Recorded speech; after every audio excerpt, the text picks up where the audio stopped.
Today on the Outdoor Icon Show, a field full of decoys will get you fun action with a lot of these. Stay tuned.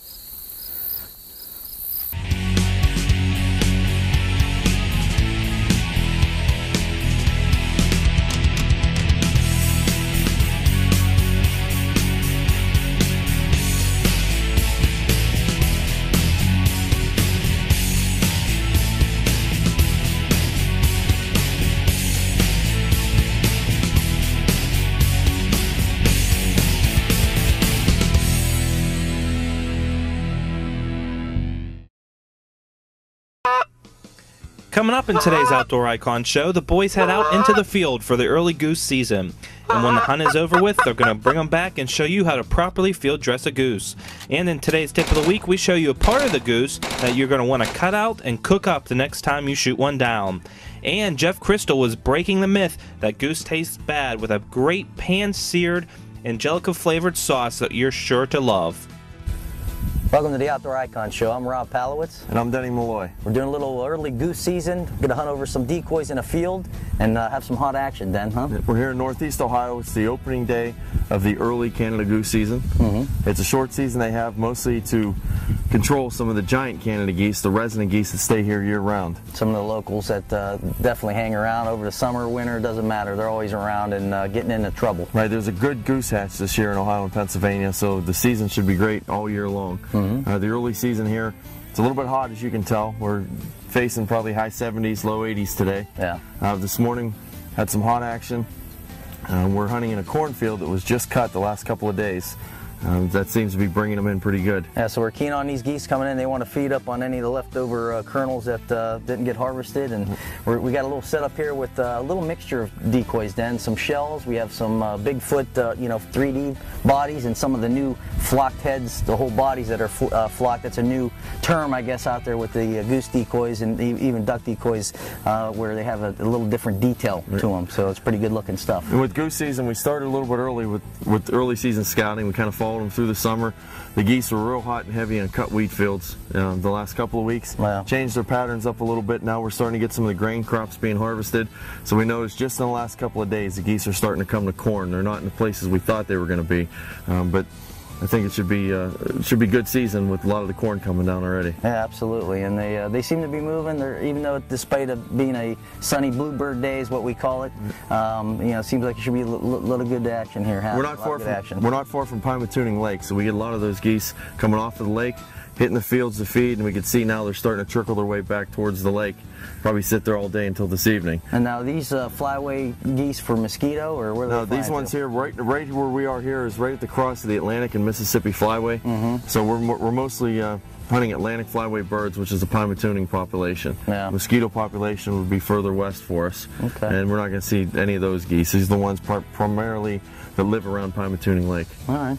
Now we've got, Rob talked a little bit about the decoys. We've got some of the Magnum decoys so they can see them from a ways off. You can see the size on these things.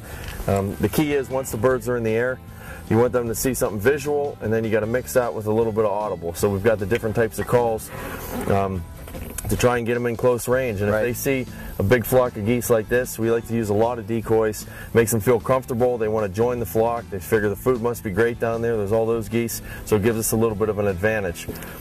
When you're putting the goose teaks out, you got a mixture of the feeders, which is this one, looks like it's feeding on the grain crops. Then we got some of the sentries, the ones that are standing up with their heads up. In a goose flock, there's always a couple that are on the lookout for predators, while the other ones feed. So that makes them feel a little bit more comfortable when they see the geese are actually feeding. Makes them more comfortable to lock their wings and come on in.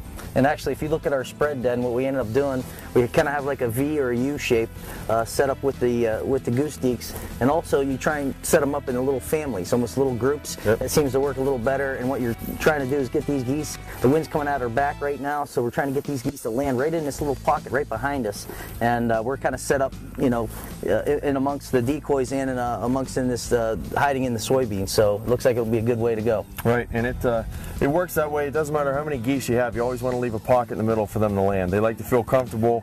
They're a social type of a bird, so they like to group with the other groups together. Right. And that's strength in numbers too. So that if there is a predator, one of them is going to let out a honk and let the other ones know there's danger. And so we did it that way to try and entice them to come right in the middle where we can get the best shot opportunities. Yep. So what do you think? You want to get lined up and get back at action, or what? We got the calls. We got a mixture of the flute calls. We got a mixture of the double clucks. We got the foils, which is a popular brand right now, and it's definitely takes some practice to blow these calls. So movement is key too. When you're hunting geese, you don't want to have a lot of movement. So we're camouflaged from head to toe.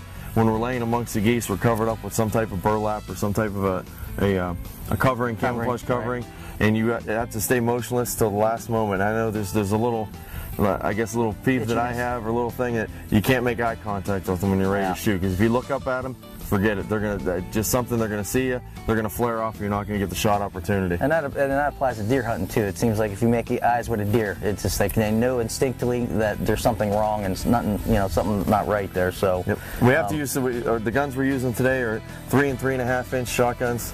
Yep. You have to use steel shut. The guns have to be plugged. You can't hold more than 3 shells in the gun, so people don't flock shoot and just wound birds as they're flying off. Right. So we've got everything good to go. We're looking for a good hunt today. Yep. So stay tuned. You're watching the Outdoor Icon Show. This Outdoor Icon Show factoid is brought to you by First Metropolitan Mortgage.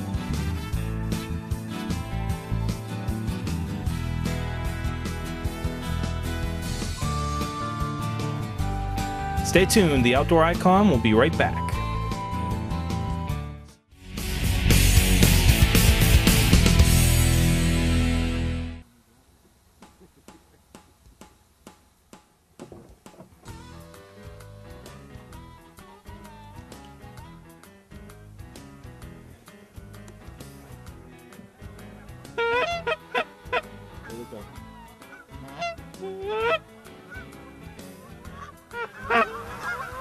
Oh, this is gonna come in. Come on, come on. Come on. Come on.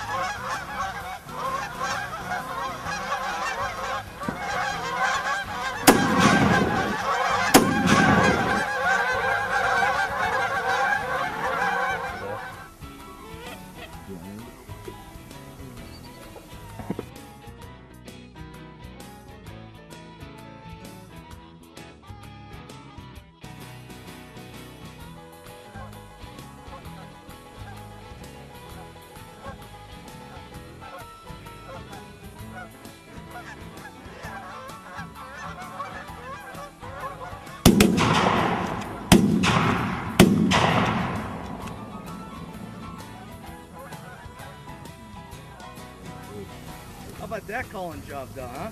That was good.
Oh, in the sky, guys.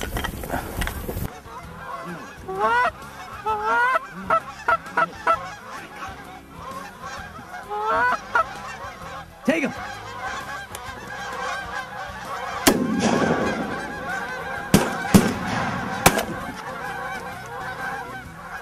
All right.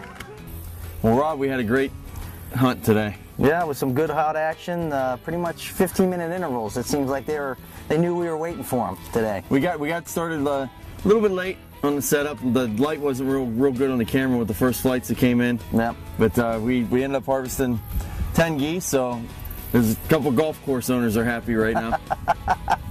Indeed they are. But we had a good day here. We had our good friends and guide here, Bob Melvin, Roger Pryor, and Johnny Fitch. And we're up in northeastern Ohio, like we said, hunting a cornfield that was just freshly harvested.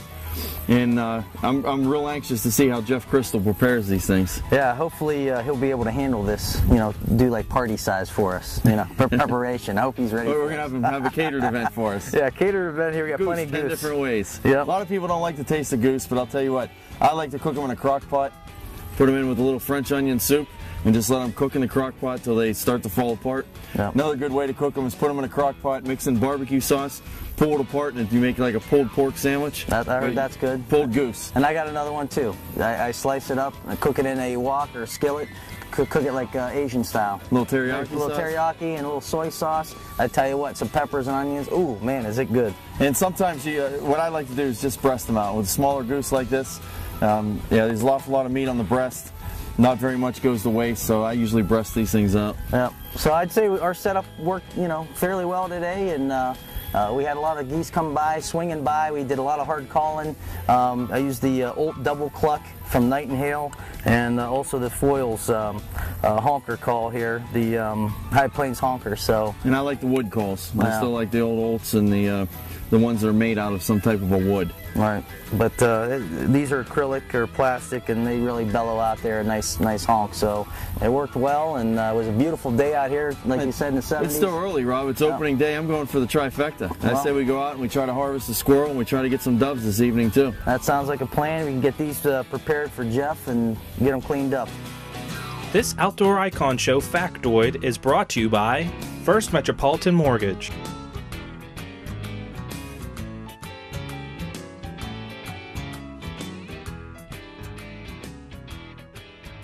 Stay tuned, the Outdoor Icon will be right back.